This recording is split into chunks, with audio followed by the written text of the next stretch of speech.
Okay, today we're going to be doing something a bit different.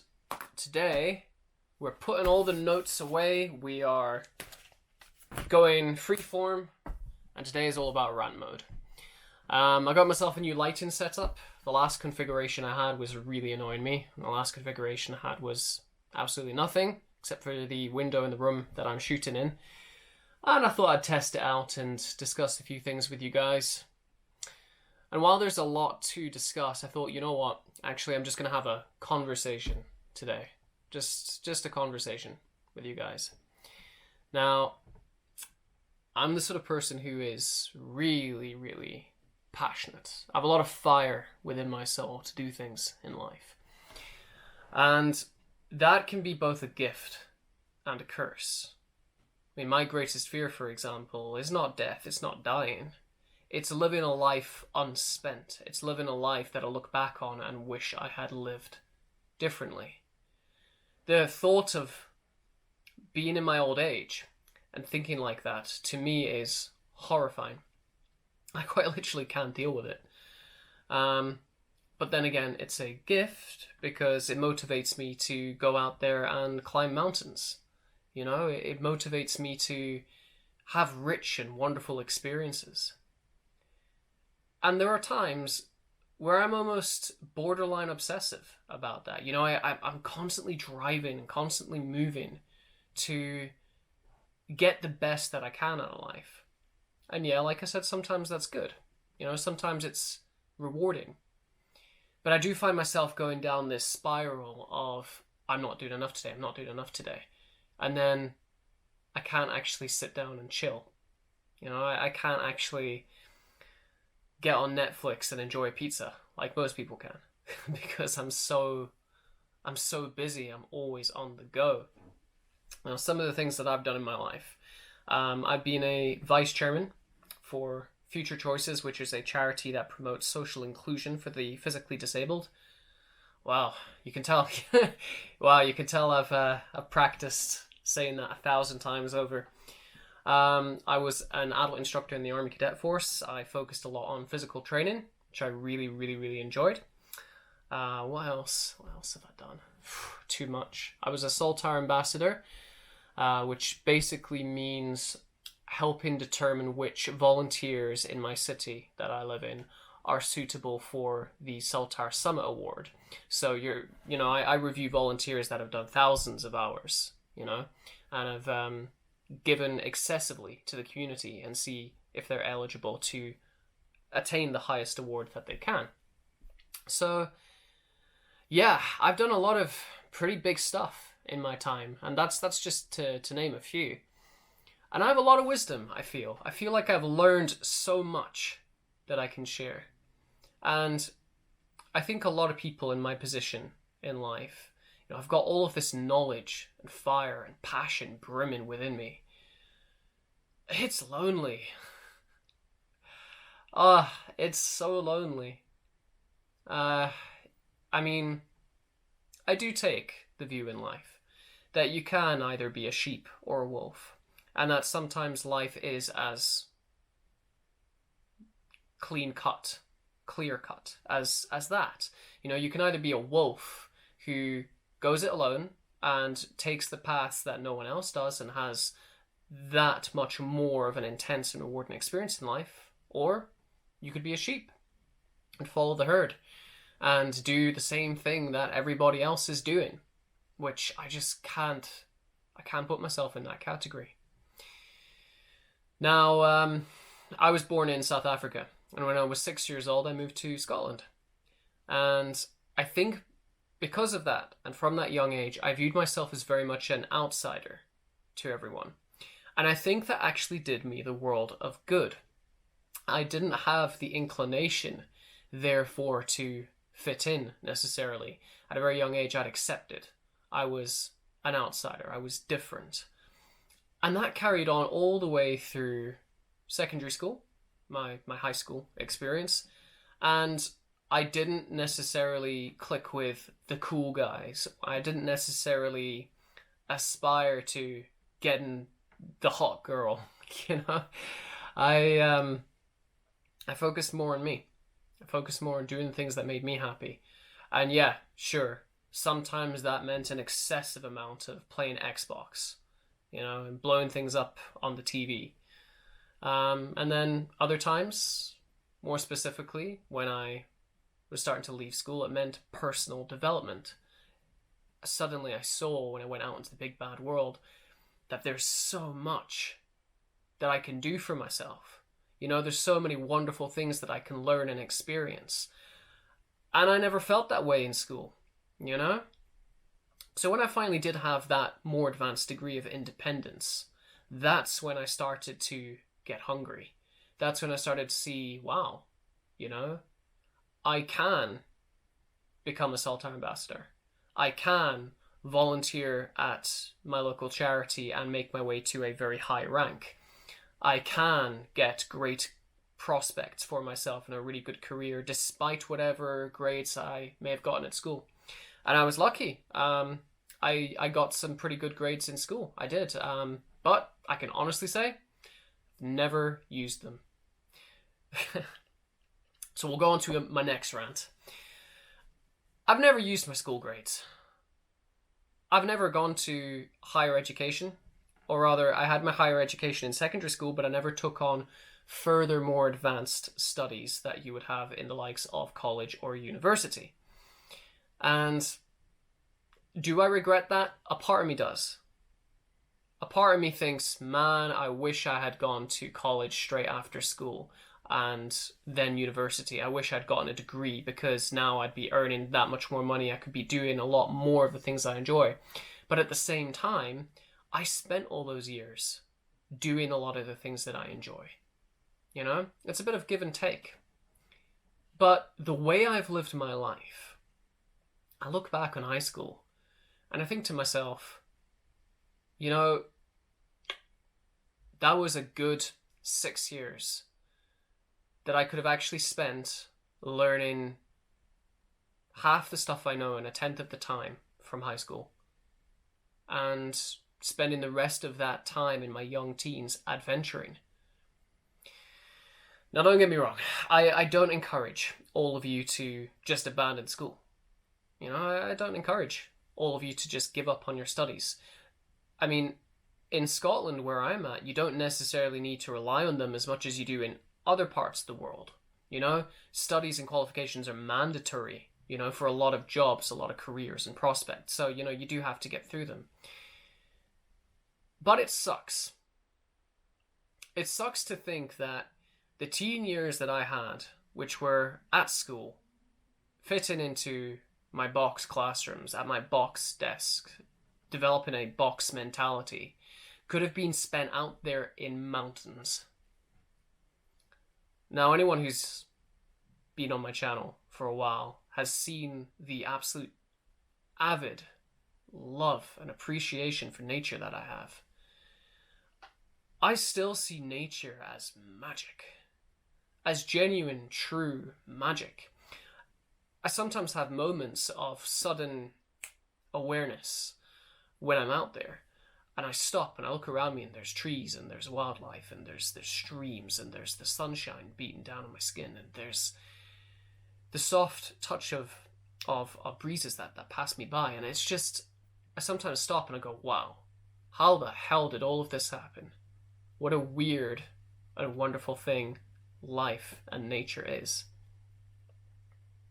Now, when you compare that awareness, that awakening within me, to sitting at a desk studying geography and looking at how landscapes are formed, to doing navigation and being out there in valleys with a map in front of you and actually seeing what you're learning, it doesn't compare. Now, I'm quite a knowledgeable sort, if I say so myself, and I have plenty to learn. I'm knowledgeable enough to know that I haven't even scratched the surface of knowledge. The more you learn, the more you know you don't know, if you can follow what I'm saying there. Now, our educational system is based on the Industrial Revolution. Now, what they were trying to do back then, and this is as horrifying as it sounds, they wanted kids to go to school and they wanted them to emerge as factory workers. So how do you shape the mind of a child to become a productive but mindless drone? Well, you put them in a classroom with a whole bunch of other kids to show them that they're just one of the crowd. They're less of an individual. They don't matter as much as everyone else because they're on the same footing as everyone else. And you place them at a desk where they don't move. They have to stay confined. They have to sit still. And you force them to look down and focus on the material in front of them. It's the most horribly corrupt, awful machine of order that you could possibly have. And it sickens me. It sickens me to think that governments have benefited from that educational system for the past 200 years.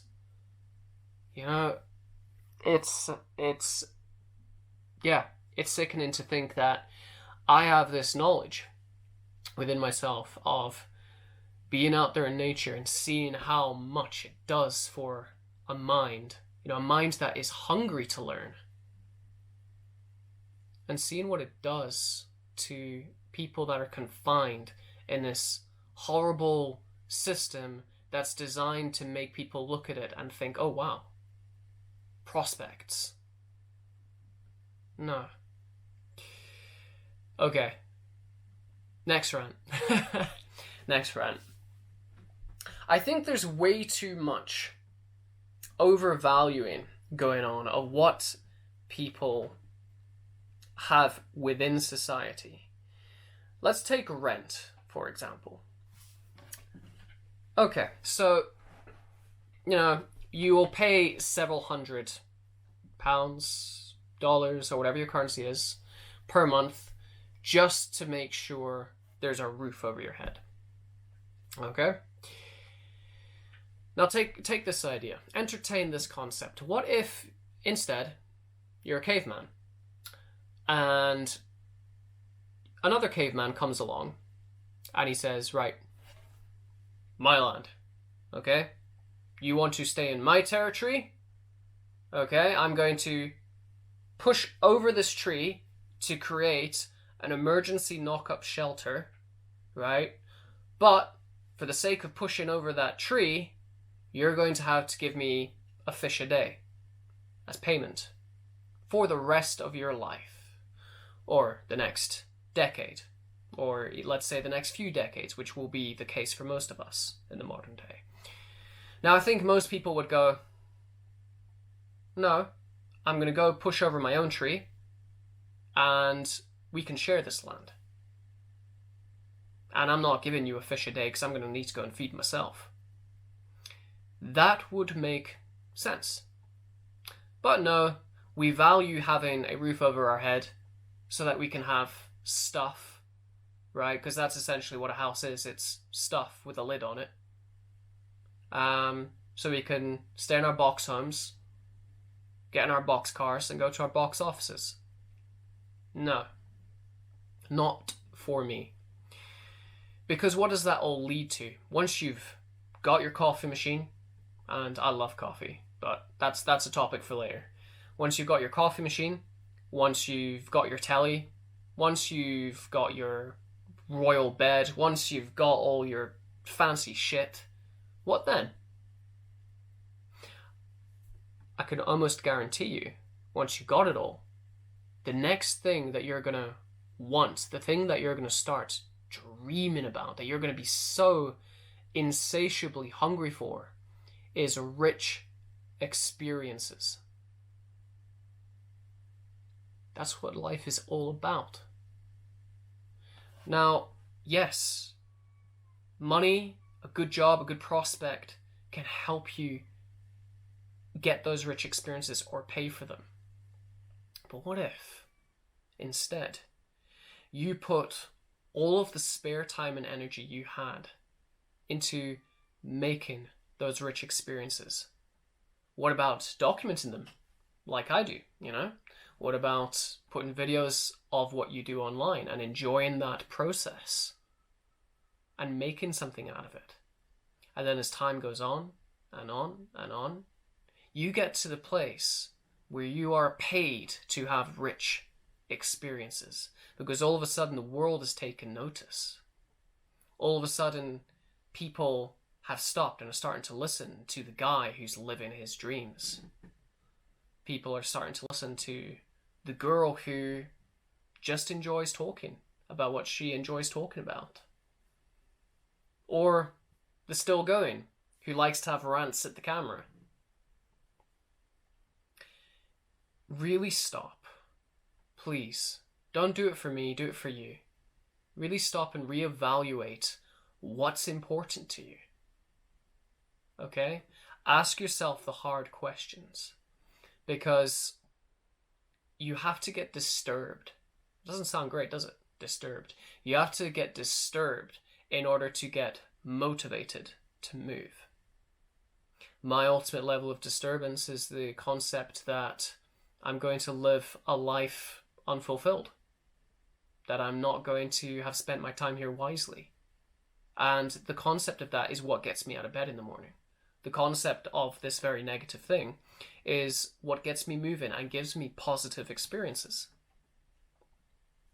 Now, when I say get disturbed, I do mean dig deep, okay? As safely as you can for yourself, okay? I'm not encouraging poor mental health, but ask hard questions. Is your family important to you? I reckon most people would answer that with yes. However, despite the fact that family are family, and that's something you can't easily change, a lot of families hold us back. A lot of families are not the best thing for us. There are parents out there that want things for their sons or daughters that, you know, their children don't actually want for themselves. And you need to consider the difference between superficial respect and deep respect. A superficial respect is, oh, I really like that guy's car. I like that girl's hair. You know, oh, this person's got an amazing job. That's superficial respect. Deep respect is what it's all about. Deep respect is, I like the choices that you have made. I appreciate the person that you are inside that body. I adore your mindset. Okay? It's about who's in here. It's about the whys. It's about the experiences that you have.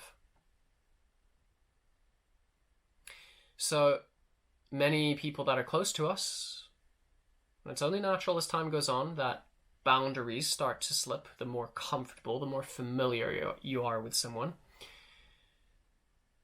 that they stop having deep respect for you. You know, things become a lot more superficial. What am I getting out of this? How do I feel? And those questions are okay to ask. But unless you have someone's deep respect, they're not necessarily going to have your priorities in mind. So what do I suggest you do? Have deep respect for yourself. Okay? If someone's not good for you, get rid of them. Okay? I might be slightly offensive here, but I'm okay with that, because if it disturbs you into moving and do something productive, I'm okay with that. So prepare yourself. Some of you do need to get rid of family members that are not healthy for you. Okay, some of you are going to need to let those connections go. Because ultimately, if people are holding you back in life, what are they doing there? What's the purpose of them being? Are you holding on to a relationship that's unhealthy for you just because it's been that way for years? What's the point in that? Go out there, meet people with similar hobbies or passions or interests. Let your shared enthusiasm catch fire and really share and maybe build on your dreams together. Do these things for yourself. Because I can promise you, you know, if someone like me comes along and says to you, in your 20s, you know, if you're similar age as to what I am, you're going to get this feeling of, I need to jump. I need to do. Okay? I've gotten this information from this guy on a YouTube video. And I could move, but I really fancy watching that TV series on Netflix later instead of going for a run.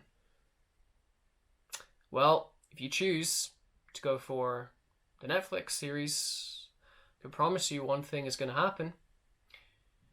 Midlife crisis at 50 years old. All of this is going to come right back again to bite you in the ass. And you know what's going to happen? You're going to stop. You're going to look at yourself and you're going to think, shit, I should have jumped when he told me to jump. I should have flown the nest, and I should have taken chances and risks in life and grown and learned from them. Okay, I'm going to stop that rant there. Now, I think I'm going to have one last rant to leave you guys with. Safety. Some of you are far too concerned with comfort and safety. It's almost sickening. It really is.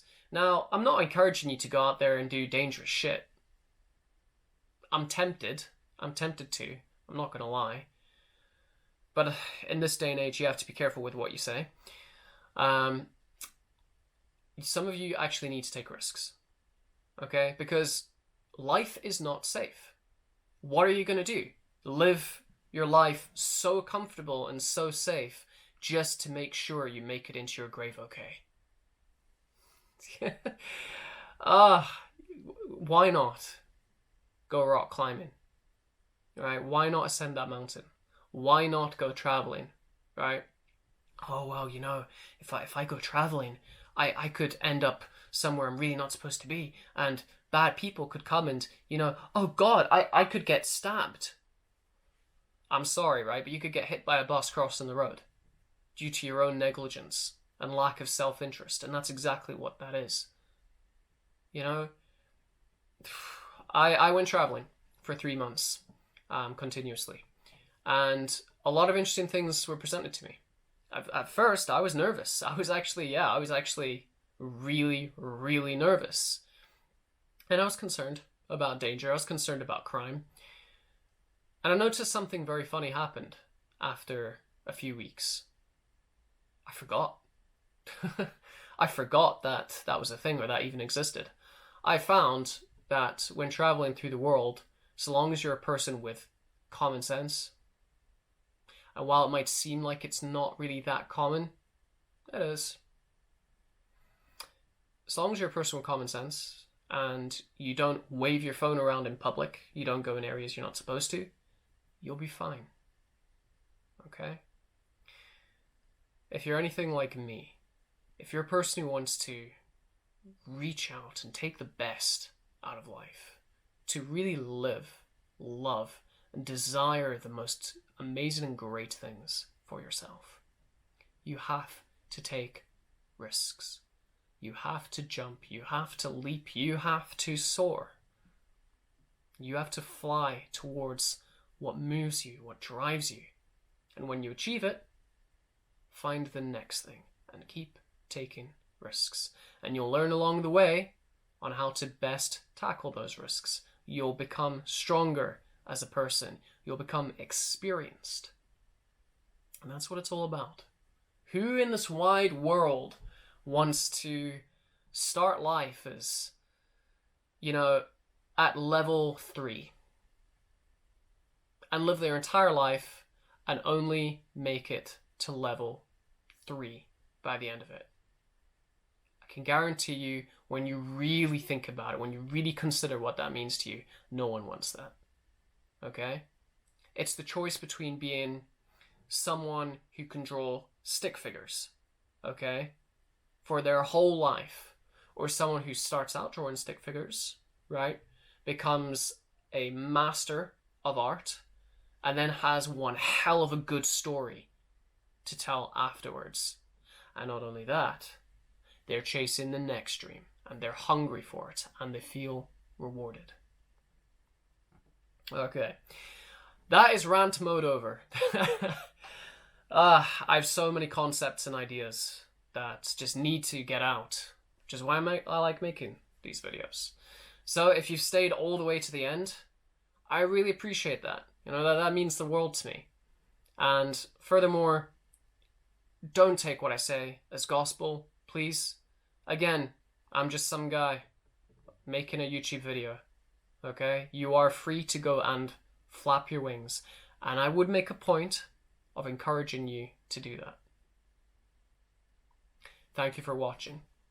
And as always, no matter how hard it is, no matter how bad it gets, always remain still going.